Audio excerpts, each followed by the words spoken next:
And again, with the trick riding, thinking about what does a person wear who's trick riding in the training stages? Is it normal riding gear, hat, boots? Yeah, obviously, I mean, what we recommend everybody wears a hat if they go near a horse, but they generally just need to be in comfortable clothes that you can move in that aren't going to restrict you. Other than that, it's the same. And the horse's kit, we've seen this morning. Yeah. Normal bridle, well, obviously a normal bridle. Saddle was quite different though. Yeah, well, this saddle's based on the saddle we're using this morning is based on a Cossack saddle. It's a modern version, if you like, but so rather than say a Western trick riding saddle, which again is a different. There's different types of trick riding saddle. Yeah, and each trick riding saddle, well, each trick riding saddle is individual to the person as well.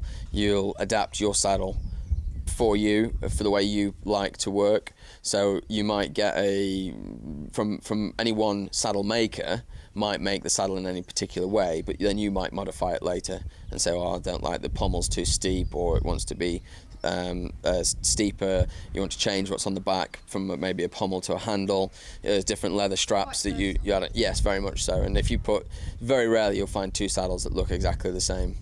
Okay, and I noticed that the girthing system was quite different. Yeah. Is that why? There's 3 girths on the saddle. The idea is it spreads the pressure. It's a bit like four-wheel drive. Okay. You need less pressure to gain the same amount of traction. If you try to do this, if you try to have that sort of traction on one girth, you'd either break the girth or you'd be cutting the horse in two. So we separate the pressure over the rib cage, which allows the saddle to sit more comfortably and more solidly on the horse's back. And you also had on Rohan, the grey horse we saw this morning, he had quite a lot of leg protection on.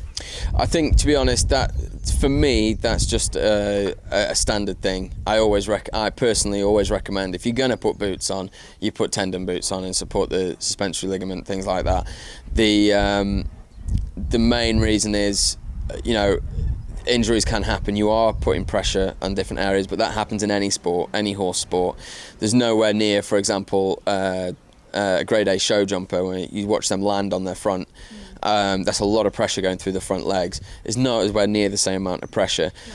And the thing is, as regards the horse, the job isn't the same. For example, if a horse runs from A to B in a trick riding run, the only difference is the distance and perhaps the surface. The tricks the horse will learn as well as you. And so all he has to do is run from A to B. In a show jumping arena, the show jumps are moved every time, potentially. So the striding is different, so it's easier for them to get it wrong. Whereas all the changes, we might be at 70 metres today, we might be at 100 metres today. At the end of the day, you're still going to set off, run, and stop at the other end. I just think of course, horses get injured. It's worth having the extra leg protection on just to be extra safe, extra sure.